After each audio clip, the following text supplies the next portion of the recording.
Muy buenas, ahora vamos a hablar sobre la insuficiencia respiratoria aguda o IRA. Fundamentalmente sobre la definición, los tipos de insuficiencia, causas más frecuentes, su fisiopatología, manifestaciones clínicas, algunas características de la falla respiratoria en el asma bronquial, en la enfermedad broncopulmonar obstructiva crónica reagudizada, el síndrome de distrés respiratorio y la falla ventilatoria hipodinámica y las estrategias terapéuticas en cada uno de estos casos. Definamos la insuficiencia respiratoria aguda como la incapacidad del sistema cardiopulmonar para realizar el intercambio gaseoso adecuado, lo que se conoce como hematosis, para cubrir las demandas metabólicas del organismo, caracterizada fundamentalmente por el descenso de la presión arterial de oxígeno menor de 60 o el aumento del CO2, presión arterial de CO2 mayor de 50, respirando aire ambiente y en estado de reposo el paciente. Es una de las principales causas de ingreso a las unidades de cuidados intensivos. Entre 50 a 60% de los pacientes que ingresan a una unidad se debe a falla respiratoria aguda. Los tipos de insuficiencia respiratoria aguda pueden clasificarse como hipoxémica o hipercápnica. La misma puede ser aguda o una crónica que se reagudizó con enfermedad pulmonar previa o sin enfermedad pulmonar previa. Ahora, en relación a los tipos de insuficiencia respiratoria desde el punto de vista gasométrico, tenemos que el tipo 1 o hipoxémica, donde el compromiso fundamentalmente es de la oxigenación. Tipo 2, hipercápnica, la cual fundamentalmente es una lesión o una afección de todo el aparato respiratorio con incapacidad del diafragma de hacer su función ventilatoria, que se caracteriza por la hipercapnia, el aumento del CO2.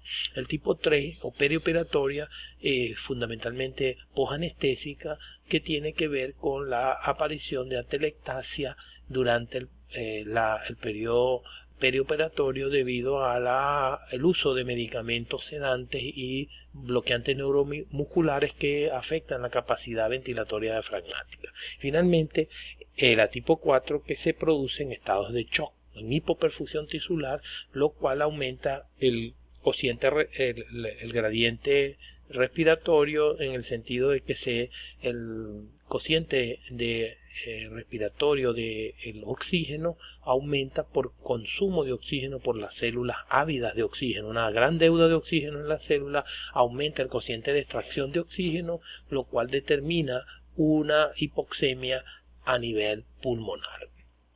En relación a los tipos, la hipoxémica es la lesión característica de la síndrome respiratoria aguda o en pacientes que tienen enfermedad edema agudo de pulmón por falla cardíaca.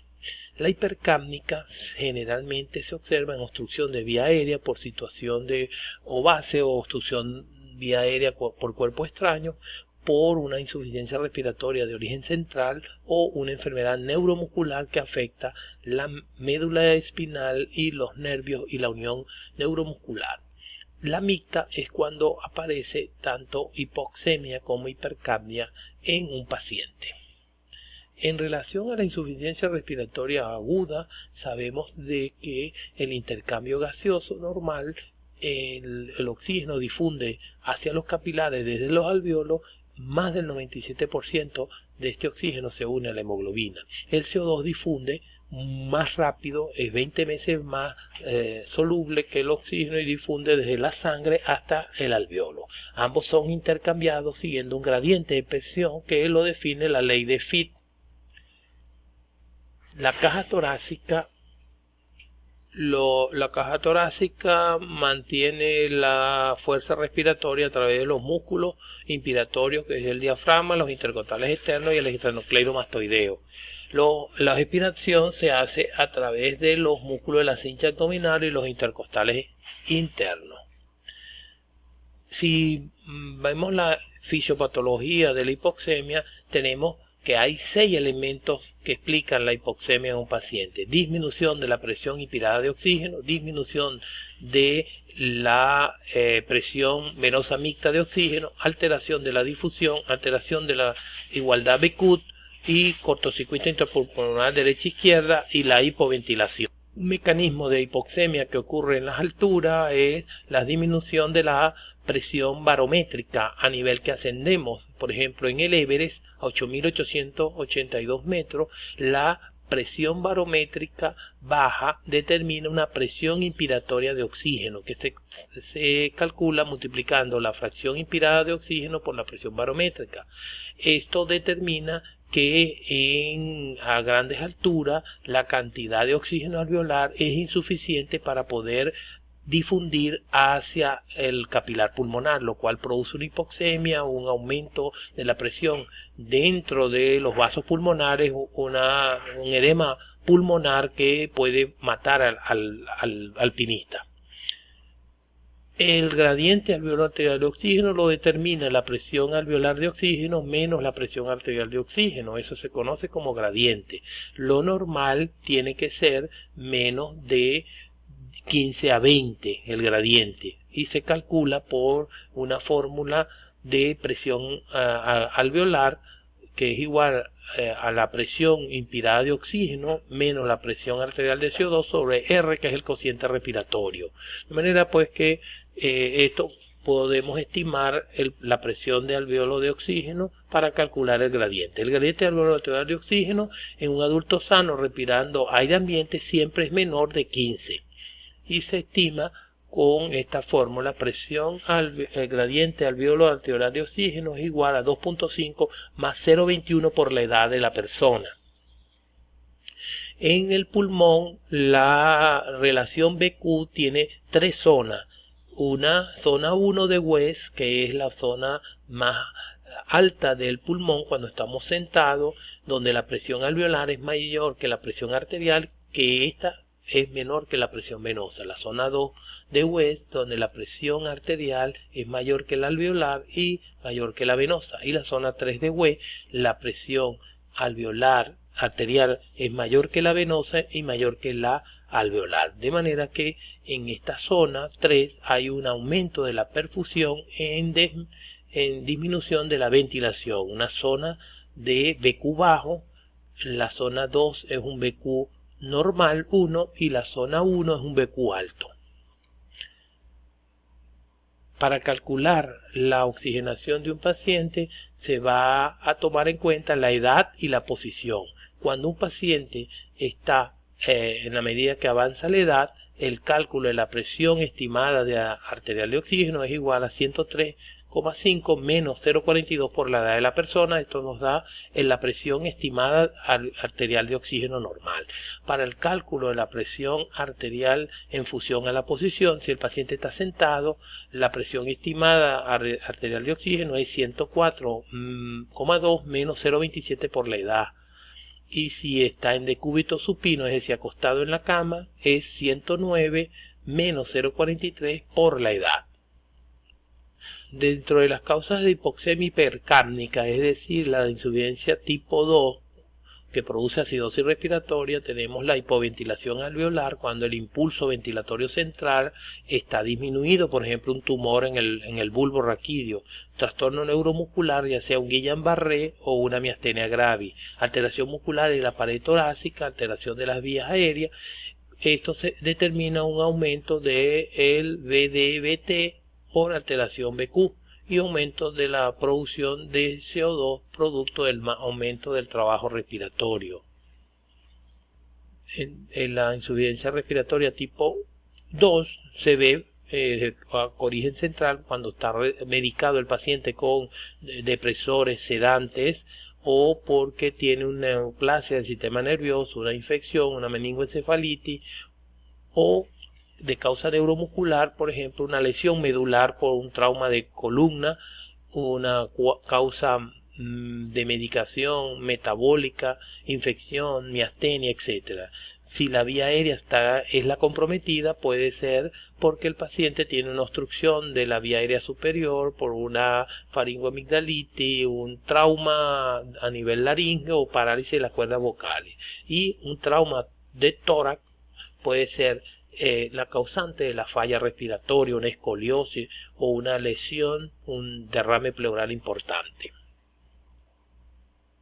La obstrucción de vía aérea, aquí mostramos una aspiración de cuerpo extraño, lo que determina una hipoventilación por falta de entrada de aire por el cuerpo extraño.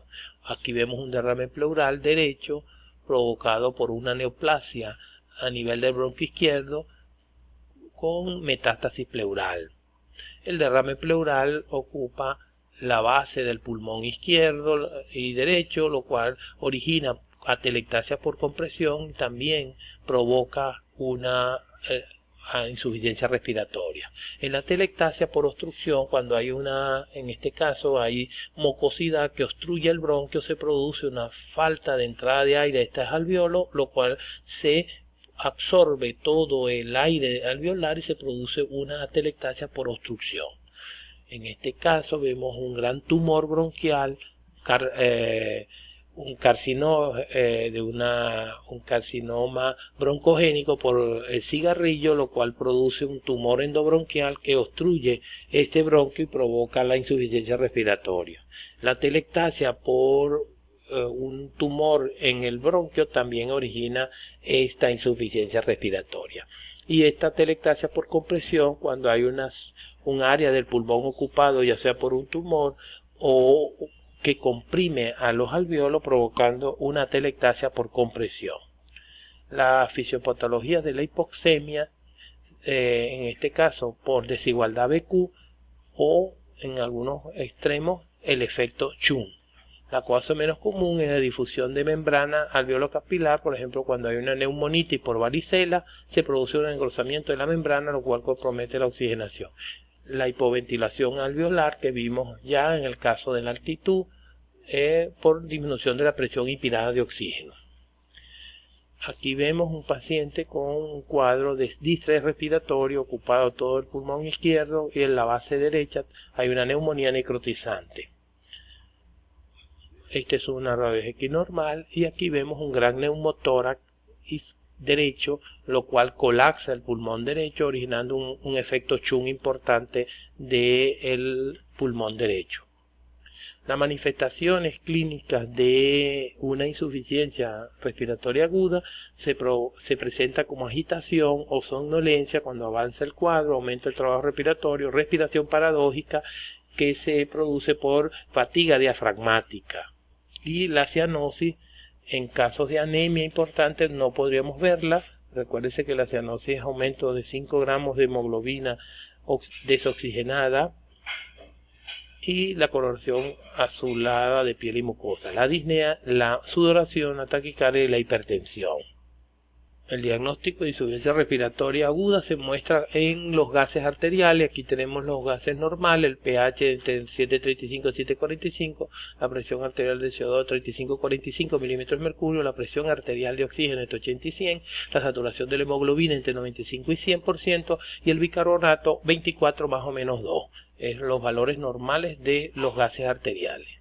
Aquí vemos cómo se muestran los gases arteriales en caso de diferentes mecanismos de hipoxemia. Hipoventilación, vemos cómo el CO2 aumenta rápidamente, pero el gradiente se mantiene normal, la presión arterial de oxígeno está bajo, la alteración de difusión bajo, en todos la presión arterial de oxígeno va hasta abajo, por definición de insuficiencia respiratoria, pero en la alteración de difusión el CO2 está normal y el gradiente aumentado, y en el Chung está el CO2 normal o bajo, pero el gradiente alto. La alteración BQ tenemos el normal, el CO2 o aumentado y muy aumentado el gradiente. Disminución de la presión inspirada de oxígeno o presión inspirada de oxígeno, vemos que está normal o bajo el CO2 y normal el gradiente. De manera que el diagnóstico finalmente lo hacemos a través de los gases arteriales, la oximetría de pulso. ¿verdad? Y la radiografía de tórax es parte del diagnóstico de un paciente en falla respiratoria aguda. Estos tres elementos deben de permitirle al clínico, al médico, llegar a una aproximación diagnóstica de qué tipo de insuficiencia respiratoria se trata, o es tipo 1, tipo 2, tipo 3 o tipo 4, y en consecuencia con el diagnóstico de la causa fisiopatológica de la hipoxemia usted puede ya comenzar a tomar una